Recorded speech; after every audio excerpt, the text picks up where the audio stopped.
Hello mga kahansan.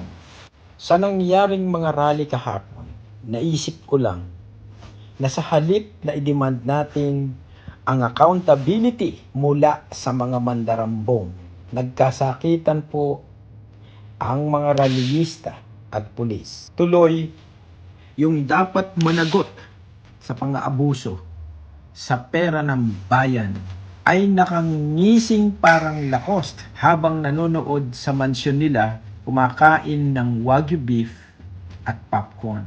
Pumapalakpak sa galak. Ito ang pangunahing dahilan kung bakit patuloy silang nangaabuso dahil sa ugali nating mga Pinoy sa ganitong okasyon. Kasi alam nila na wala tayong pagkakaisa laban sa tunay na kaaway, which is ang korupsyon.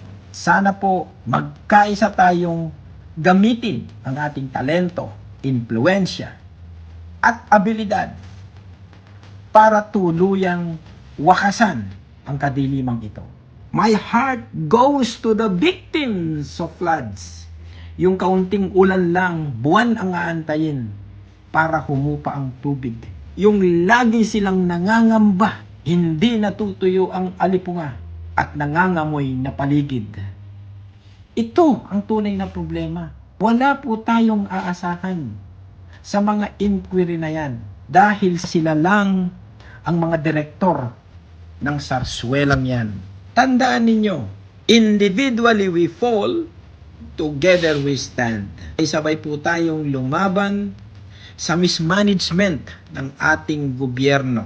Kung hindi ngayon, kailan pa? Papanagutin ang tunay na may sala. Kung gusto, maraming paraan. Pag ayaw, maraming dahilan.